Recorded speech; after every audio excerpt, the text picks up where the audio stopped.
5 apresenta Check-up no rádio.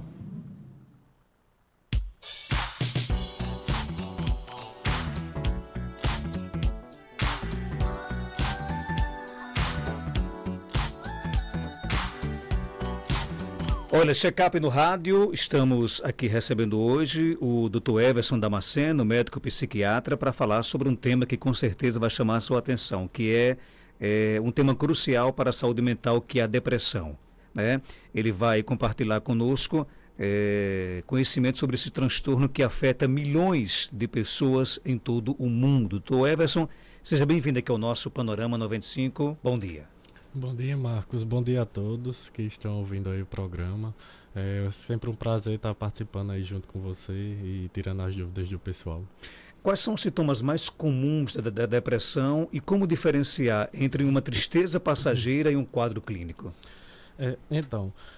A depressão, a gente, para pensar em questão de diagnóstico, a gente tem dois principais sintomas que vão estar associados, que é principalmente o humor deprimido, né? Ou seja, a tristeza, aquele sentimento de vazio ou desesperança, e que vai estar junto associado à questão também da perda de interesse ou prazer, né? Aquela pessoa que deixou de fazer as coisas que costumava fazer, que gostava, que sentia prazer, vontade, então é como se ela meio que abandona essas coisas, né? Deixa de ter esse interesse.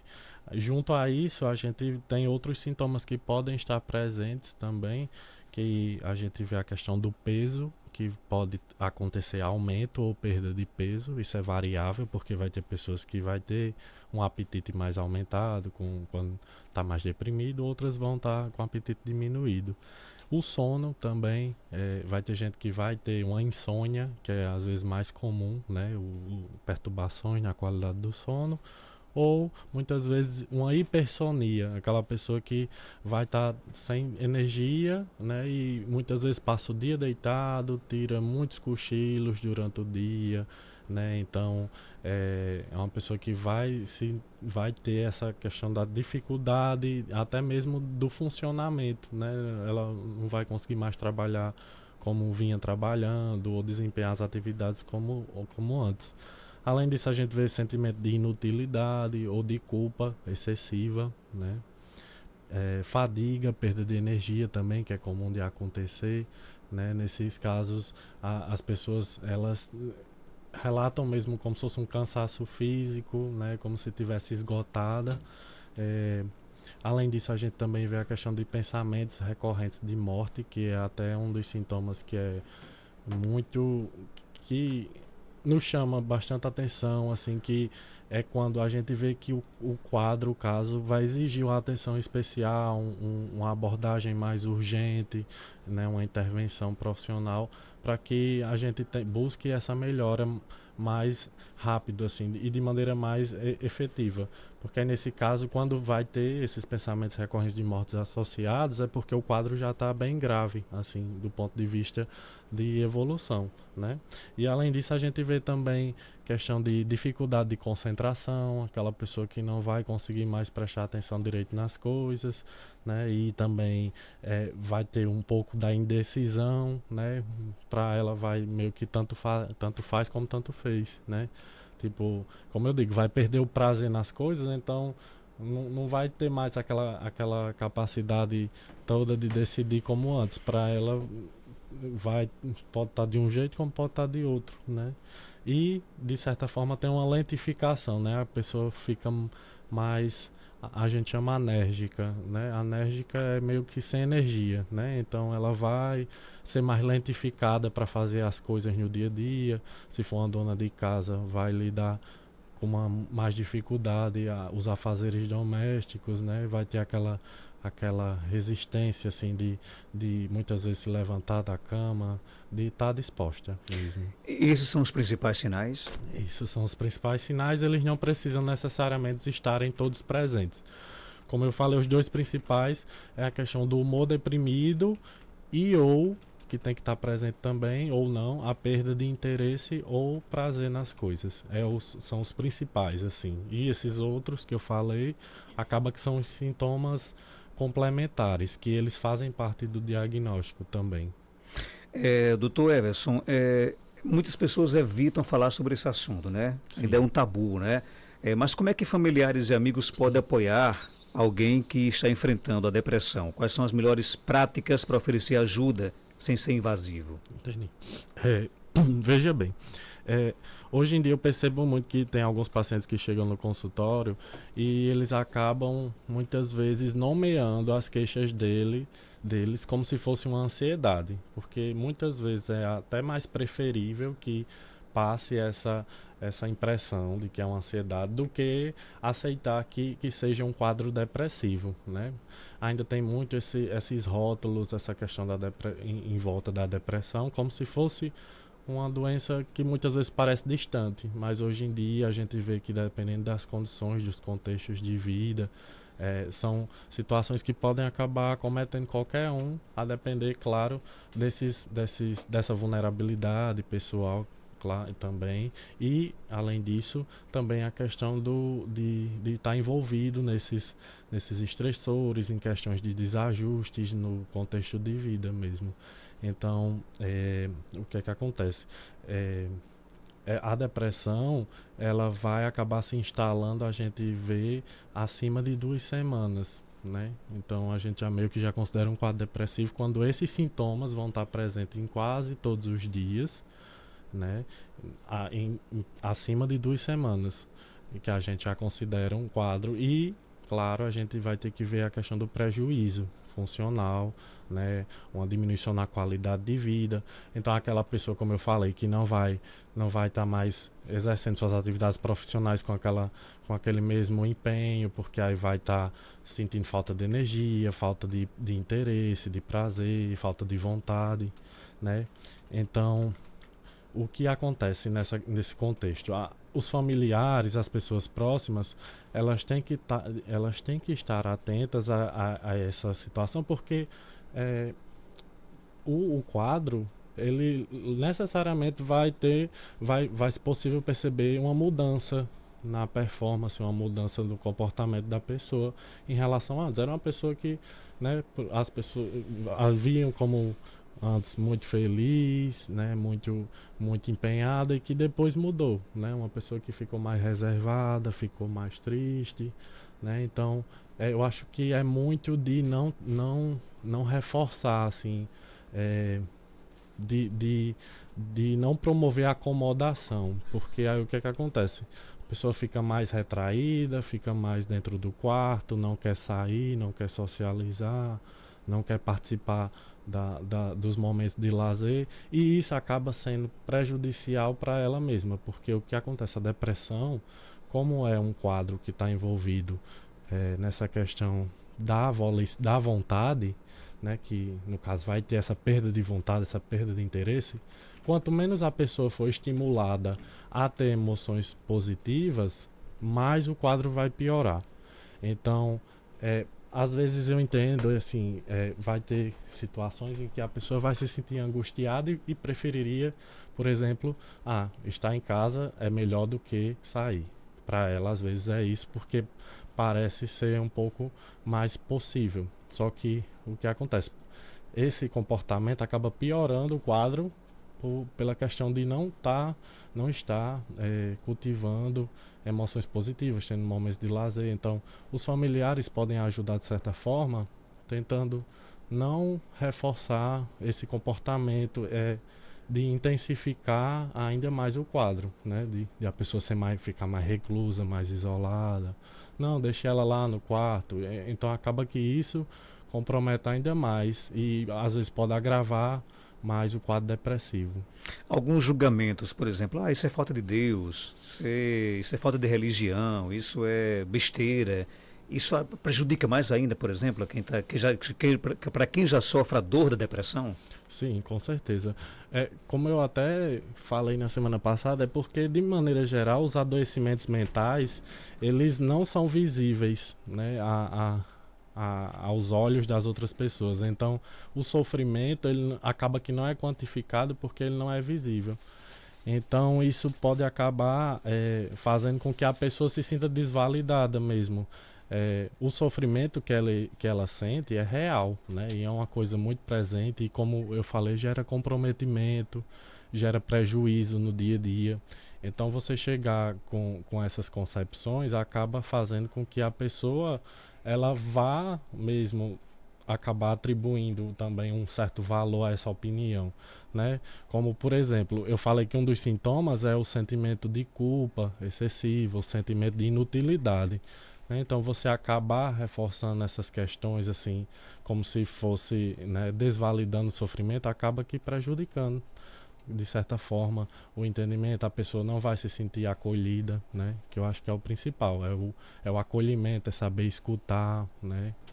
Antes de mais nada, é escutar, sabe? Porque eu acho que as pessoas hoje estão muito preocupadas em querer dar a sua opinião, querer falar sobre as coisas. Ouvir menos do que falar mais, né? Isso, ouvir mais e falar menos. Hoje as pessoas querem ouvir menos e falar mais, isso, né? Exatamente.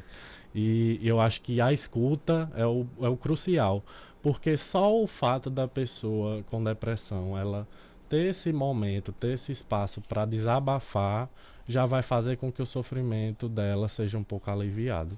Porque o que acontece na mente da gente, quando vai ser tomada por muitos pensamentos, no caso da depressão, muitos pensamentos negativos, pensamentos de culpa, de ruína, que a gente chama, que é como se nada tivesse legal, tem um sentimento de desesperança. Então esses pensamentos acabam ganhando muita força no silêncio, né? A pessoa fica ali no seu cantinho, reservada, não interage com as outras pessoas, então isso acaba virando como se fosse uma bola de neve, cada vez piorando. Então esse espaço de ter essa possibilidade de acolhimento, que eu acho que é muito importante os familiares, os amigos próximos, poderem contribuir dessa forma, com a escuta. Tem pergunta aqui no nosso WhatsApp, 99205-3030, bom dia. Oi, bom dia. Marco Janda, eu queria que você perguntasse a ele se a depressão ela volta, certo? Porque, assim, eu tive depressão, passei 1 ano me tratando, certo?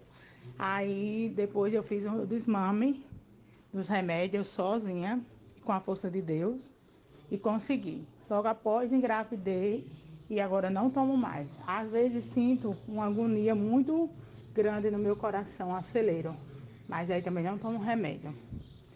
Eu quero que você pergunte a ele se tem como a depressão voltar ou não. Tem como voltar a depressão? Veja bem, o que acontece. A depressão a gente avalia como períodos, né? Tem a possibilidade de ter episódios, a gente chama episódios depressivos. A pessoa, quando ela vai ter o primeiro episódio depressivo, que a gente faz o diagnóstico de depressão, geralmente o tratamento é isso mesmo que ela falou, é em torno de 1 ano. A gente faz a medicação, esse tratamento em torno de 1 ano, e a partir de quando ela estiver assintomática, a gente vai progressivamente fazendo a retirada e observando a evolução do quadro. É importante que, junto a essa medicação, tenha também o acompanhamento com o psicólogo, que eu acho que muitas vezes é, de certa forma, negligenciado, né? Porque as pessoas acabam que procuram muito, que depositam muito aquela esperança de resolutividade só na medicação e acaba que esquecendo os outros fatores que são importantes para o tratamento, que é a questão, né, de promover qualidade de vida, como atividade física, uma alimentação saudável, esses momentos de lazer para estimular e promover emoções positivas, né? E a questão da terapia com psicólogo, que muitas pessoas necessitam, mas às vezes não fazem pela dificuldade, às vezes do serviço público, de conseguir vaga ou até mesmo de custear de forma particular, né?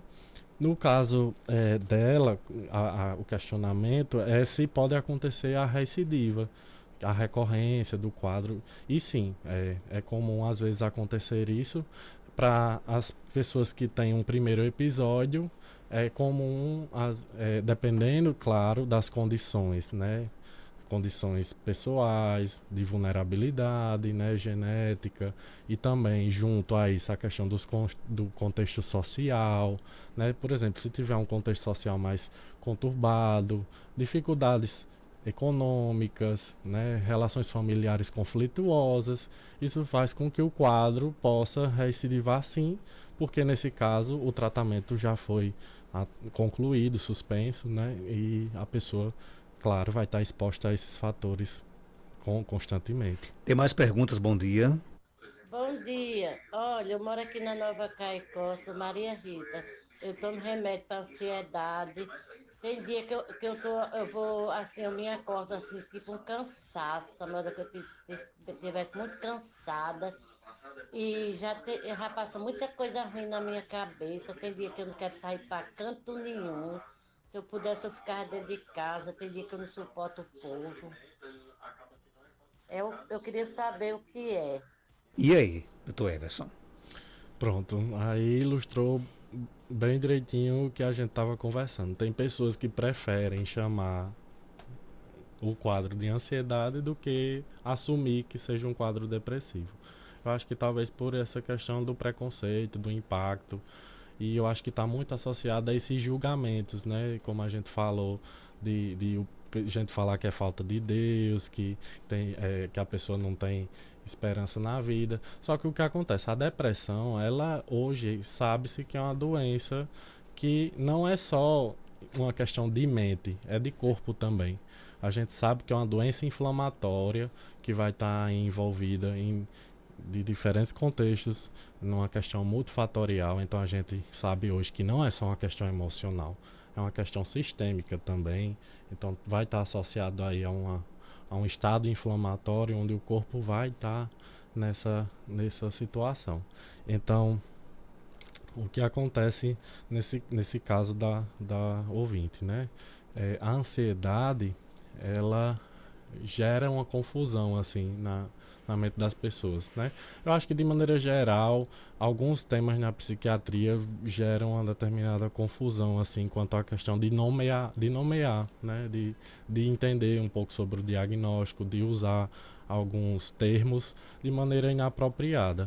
No caso dela, pelo que ela relatou, apesar dela ter chamado de ansiedade, mas os sintomas claramente são sintomas depressivos, né? Que eu acho que vale a pena investigar mais a fundo. E o tratamento para depressão é diferente do para ansiedade, né? No geral, a classe de medicação é a mesma, são os antidepressivos, que eles são usados tanto para ansiedade quanto para depressão. Só que a gente pensando com base no diagnóstico, algumas abordagens são diferentes. Quando a gente pensa em, por exemplo, potencializadores, de associar outras medicações, aí claro que vai ter, então a gente vai observar algumas escolhas para ansiedade e outras opções melhores pensando nessa questão do humor no quadro depressivo. Tem mais perguntas aqui no nosso WhatsApp. Vamos lá, bom dia. Marcos Danta, pergunta aí ao doutor que eu sinto um transtorno de ansiedade. É como se fosse depressão também, que eu sinto muita dor na cabeça. Pergunto ao doutor se tem como evitar essas dores da cabeça. Tomo remédio, mas às vezes fico nervosa no outro dia. E aí, doutor Everson? O que acontece? A gente tem que ver se não existe uma comorbidade aí, porque, por exemplo, existe a possibilidade da paciente ter um quadro de enxaqueca, um quadro de uma cefaleia crônica, sim. E como eu falei, a depressão, ela é uma doença que hoje sabe-se que é um quadro inflamatório, um estado inflamatório, né, onde isso vai gerar repercussões sistêmicas. E sabe-se também que a depressão hoje está muito correlacionada a quadros de dores crônicas. Então, o humor vai estar, às vezes, muito modulado, muito vinculado a esses quadros de dor. Porque o que acontece? Ninguém consegue viver sentindo dor direto e se manter bem. Então, o que acontece? Isso influencia diretamente no humor, porque vai ter essa queda de humor, a pessoa vai se sentir para baixo, vai se sentir satisfeita com a situação, porque é uma condição física que ela não pode fugir. Ela gostaria de melhorar, mas o que acontece? Esse quadro, as dores muitas vezes cronificam de uma forma que acaba implicando na qualidade de vida dessas pessoas.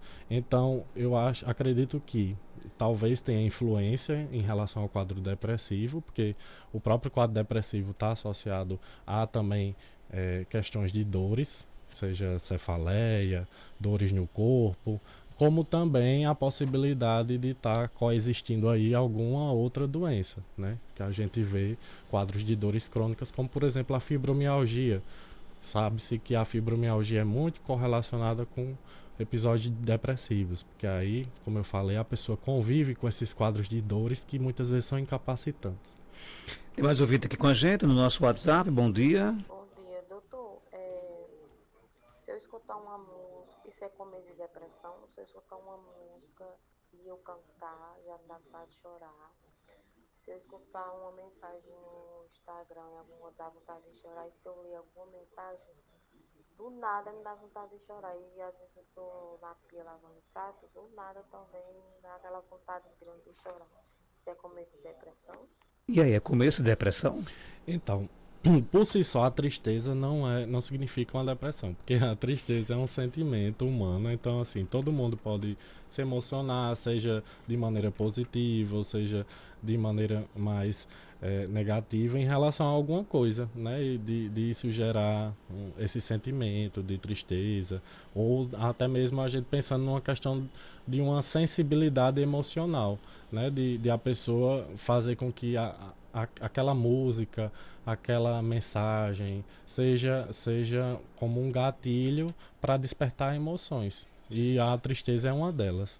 Só que o que acontece? Para ser depressão, tem que estar presente quase todos os dias esse sentimento de tristeza, um humor, na verdade, deprimido, né? Então a pessoa se sentindo para baixo, um sentimento de tristeza, de vazio, que é presente em quase todos os dias da semana, por pelo menos 2 semanas. Então não é algo, né, de se acontecer. Joelma de Souza, seja bem-vindo aqui ao nosso Panorama 95, bom dia. Bom dia Marcos, aniversariante do dia, Obrigado. né? Bom dia você ouvinte, internauta. Doutor, então qual é o primeiro passo, né? Diante do que o senhor já colocou, né? O que é que realmente deve ser feito assim que diagnosticassem todos diante desses sintomas? Pronto. Eu acho que o crucial é não perder tempo de procurar uma avaliação, de procurar um acompanhamento profissional especializado. Porque o que acontece? As pessoas, elas tendem, de certa forma, hoje, a minimizar o sofrimento psíquico. De meio que perceber como se eu acho que eu aguento mais. Não, isso aqui eu consigo suportar, porque eu penso que isso não vai me derrubar. Então o que acontece? As pessoas, mesmo sintomáticas hoje, elas demoram a procurar o diagnóstico, e eu acho que um dos fatores principais é essa questão, às vezes, dos mitos, essa questão do próprio preconceito que existe, que acaba reforçando, né, esse distanciamento, né? Muito se sabe hoje, né? É comum o pessoal, inclusive, tirar uma piadinha de tipo, você tá indo pro psiquiatra, médico de doido, né? Então, o que acontece? As pessoas rotulam muito a questão do profissional e tem esse receio, às vezes, de procurar o profissional como se esse fato da busca dessa procura fazer com que essa pessoa se encaixasse nesse contexto. Só que a gente vê hoje a psiquiatria num contexto muito mais amplo, de saúde mental. Então, acaba que não é apenas, por exemplo, transtornos psicóticos, onde a pessoa não tem noção de juízo de realidade. Hoje tem-se uma gama de transtornos mentais possíveis, principalmente pela influência do nosso estilo de vida atual. Então, eu acho que o principal é as pessoas terem consciência de que, se você está percebendo algum prejuízo no dia a dia, se está atrapalhando no seu trabalho, nas suas relações familiares ou interpessoais, você não está percebendo mais que está dando conta, ou que está sendo suficientemente, você se dando suficientemente naquela situação, eu acho que vale a pena essa avaliação, até para a gente ver se realmente tem um diagnóstico, se necessita de tratamento medicamentoso, se em alguns casos mais leves, só o acompanhamento psicológico já é suficiente. Tem mais pergunta aqui no nosso WhatsApp. Bom dia. Doutor, oi, Marcos Danta. Pergunta a ele se crise de choro é depressão, que sábado mesmo eu tive uma. Ave Maria, horrível. Crise de choro é depressão? Crise de choro. Bom, parte do mesmo pressuposto que a gente falou sobre a tristeza, né? O fato de chorar não quer dizer que você tenha depressão. O que vai dizer que tem depressão é a presença desses sintomas, não só da questão do choro, mas da tristeza e dos outros sintomas que eu relatei, em quase todos os dias da semana, né? Então é algo que tem que estar presente constantemente, né? No dia a dia. E muitas vezes não ter essa relação, às vezes, muito clara. De tipo assim, eu não deveria estar chorando nesse momento, mas eu tô porque, por exemplo, está sendo tomado por pensamentos negativos, pensamentos de ruína. Então a gente tem que avaliar aí o contexto, a situação como um todo, para poder fechar o diagnóstico e pensar nisso. Bom dia. Tomo Amato e Velija há muito tempo e não tive mais condições de voltar ao psiquiatra. Então acho que não estão mais valendo e sinto muitas dores na cabeça, precisamente na nuca, que só passam com Dorflex. Dói muito. O que é que seria? Acho que não é mais depressão, e sim ansiedade. Mas já tive vontade de tirar a vida, né? Muitas vezes é o que diz aqui a nossa vida, que mora sozinha, né? E aí piora tudo. E aí, doutor Everson? Sim. Tirar a vida nunca é o ideal. Nunca é o ideal. Nesse caso, a pessoa ela vai estar em desespero, né? Ninguém, a princípio, quer tirar a própria vida. Às vezes é pela questão da intensidade do sofrimento, que é tamanha da pessoa, muitas vezes, ver apenas essa forma como a via de solução. Mas eu acho que o principal é procurar esse acompanhamento para se instituir logo um tratamento que seja eficaz e que traga essa qualidade de vida para a pessoa. No caso dela, o que acontece, dessa ouvinte que fez a pergunta, provavelmente é porque as medicações se mantiveram em doses que eu acho que hoje já não está sendo mais suficiente para o quadro dela. Talvez sejam doses baixas e que poderiam ser ajustadas, mas para isso ela necessita, né, dessa revisita ao especialista, ao psiquiatra, para que possa atualizar o tratamento dela com base no quadro atual, porque ao que parece ainda tem sintomas residuais que estão implicando muito negativamente no dia a dia dela. Esse quadro de dor crônica, como eu falei, pode estar muito correlacionado a episódios depressivos e que por isso é muito importante hoje também se pensar no tratamento de controle para a dor, que, lógico, é um tratamento complexo e multifatorial que a gente vai perceber que não é apenas medicação, né? Vai ter outras formas, outras vias e outras ferramentas que a gente vai utilizar-se para poder trazer aí qualidade de vida para essa pessoa. Para fechar, tem mais uma pergunta. Bom dia. Bom dia, Marcos Dantas. Por favor, pergunte a ele se tipo mudança de humor pode ser uma depressão. Porque assim, eu acordo bem, querendo trabalhar, só que depois me bate uma tristeza. Uma vontade de chorar, entendeu? Aí eu só queria saber se isso pode ser uma depressão. Mudança de humor pode ser depressão?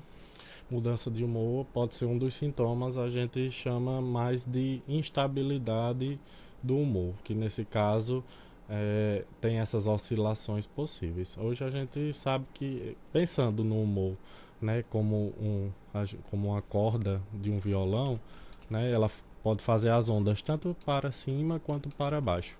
Para baixo seria um quadro depressivo e para cima é quando a pessoa se sente bem, feliz, né? O humor, ele oscila numa faixa esperada, né? Ou seja, acontece de ter dias que você vai estar mais feliz e dias que você pode estar mais triste. É comum e isso pode acontecer naturalmente.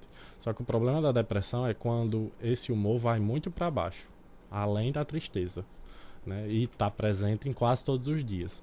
Então, essa presença da instabilidade, a gente chama labilidade emocional, né? Que a pessoa está bem, do nada fica triste, né? Muitas vezes isso é por pensamentos ou situações que acabam sendo gatilho, né? Ela está ali, viu alguma coisa, pensou em alguma coisa, ficou triste. Logicamente está relacionado a isso. Então acho que vale a pena essa avaliação, esse acompanhamento, para ver se tem os outros sintomas, porque só isso não justificaria exatamente o diagnóstico. Mas se é um sintoma que ela percebe que tem um impacto, uma implicação no dia a dia, então vale a pena a avaliação para tentar identificar os outros sintomas e ver se fecha o diagnóstico mesmo para se buscar o tratamento. Dr. Everson Damasceno, ele é médico psiquiatra, atende na Clínica Santana, na rua Joaquim Gregório, 692, no bairro Penida, aqui na cidade de Caicó. Telefone 99914-3305. Vou repetir, 99914-3305. Instagram, Dr. Everson Damasceno. Obrigado pela sua participação. Até quinta-feira, se Deus quiser. Obrigado, Marcos. 8 horas 37 minutos, confirmado.